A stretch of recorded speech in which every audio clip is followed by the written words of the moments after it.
Introduction and Columbus's arrival. America is the richest and most powerful nation in history, but America's rise to number one was quite unexpected. In fact, North America was largely ignored for more than 100 years after it was discovered. The map looked like this right before Columbus discovered America. Vikings had claimed they discovered an island somewhere here, but nobody realized it was actually a continent. So Columbus believed he could sail west and find an Asian trade route, but in reality, he found some islands in the Caribbean Sea. Columbus didn't find the spices he was hoping for, but he believed he was close to India, so he named the locals Indians, gathered some things, and returned to the King and Queen of Spain. Conversation with the Spanish monarchy. Your Majesties, I just returned from Asia. Wonderful! Where are the spices? Actually, we haven't found the spices yet, but they have a lot of gold. Now you're talking, Columbus. Go back, convert everyone to Christianity, and bring back that gold. Spain versus Portugal.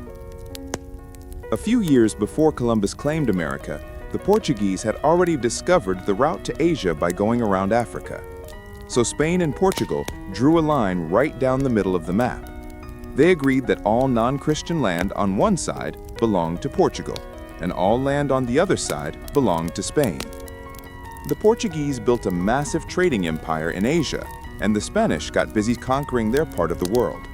All the attractive parts of the Americas were down south, where there was plenty of gold, silver, and people, so that is where the Spanish went. Neglect of North America and British arrival. In 1539, the Spanish sent an expedition to North America, but finding no gold or silver, they deemed the area insignificant. The English had sent an explorer to North America long before the Spanish even discovered Florida. But then they waited almost 100 years before attempting to colonize America. Their first colony in Roanoke in 1585 failed.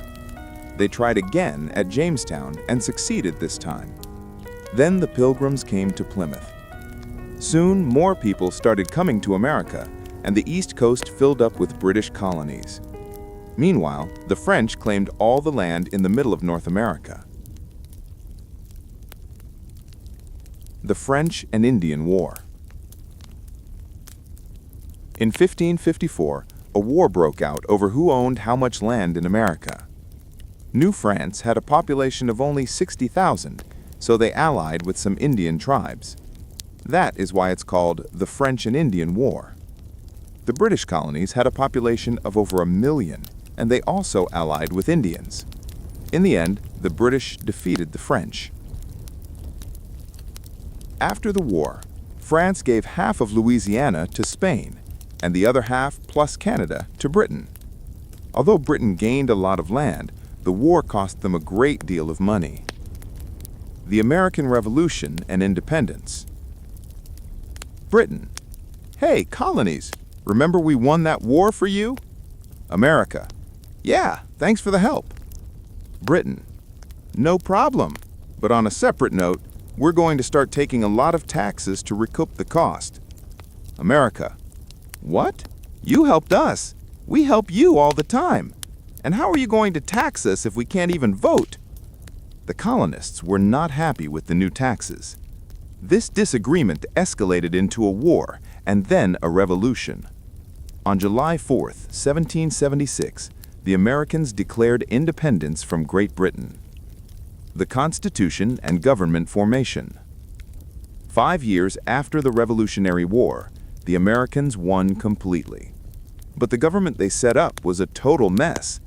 The 13 colonies were virtually 13 separate countries. The new nation was about to fail. So the Founding Fathers wrote a new constitution and created a functional federal government. In 1789, George Washington was elected the first president. The Louisiana Purchase. America was small then. The rest of the land belonged to Spain. Napoleon was in power in France. He took America's Louisiana back from Spain. Americans were worried about using the Mississippi River. They only wanted to buy New Orleans from France. Napoleon thought, I wanted to build an empire in America, but now I have to fight a war with Britain. If I sell the entire Louisiana to the Americans, they will be our friends, and I will get money for the war.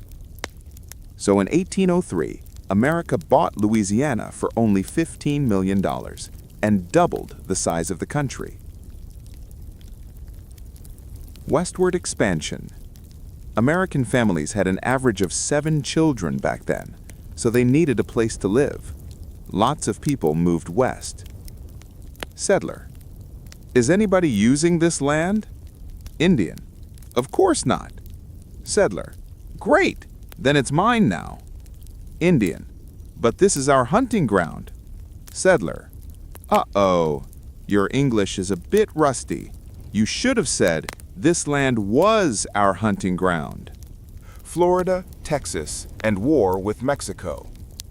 In 1819, America bought Florida from Spain. Then Mexico gained independence from Spain. Americans settled in Texas and later separated from Mexico to form an independent republic. In 1845, Texas joined the United States. A dispute over the border then led to war with Mexico. After the war, America seized a massive northern portion of Mexico and later purchased some more land. The Oregon Territory also came under American control through a treaty with the British. In just 50 years, America had expanded from one ocean to the other. The Guano Islands Act. A guy called up and said, Uncle Sam, I found an island in the middle of the ocean. Nobody lives there, and it's full of bird poop, guano. Uncle Sam, congratulations, son. That is now American soil. This is how America claimed many small islands in the middle of the sea. The Civil War. Gold was found in California and farmland in Oregon. Everything was going well, but there was a problem: slavery. Slavery was illegal in the northern states, but in the South it was part of the economy.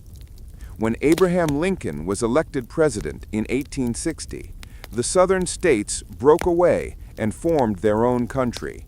The Civil War began. Eventually, the North was victorious and the slaves were freed. The Alaska Purchase. Russia offered to sell Alaska to America. Russia said, "The Tsar wants America to take Alaska. How about for $7 million?" America said, "Deal." Russia, thinking to itself, "Oops, should have asked for more." Hawaii and imperialism. Some American businessmen seized control of the Hawaiian Islands and wanted to join the United States. At first, the president refused because he didn't think taking someone else's land by force was right, but many feared that another country might seize Hawaii. The Spanish-American War. Cuba was fighting a war of independence against Spain. Americans were sympathetic to Cuba. In 1898, after an American ship mysteriously sank, America told Spain to leave Cuba. Spain declared war. America quickly occupied Cuba, Puerto Rico, and the Philippines. The Spanish Empire collapsed. America also annexed Hawaii. The Panama Canal and global power. President Theodore Roosevelt built up a massive navy. He wanted to dig a canal in Panama to connect the Atlantic and Pacific Oceans. When Colombia refused, he helped Panama break away and built the canal there. The canal opened in 1914. America has now become a global power, and World War I is about to begin.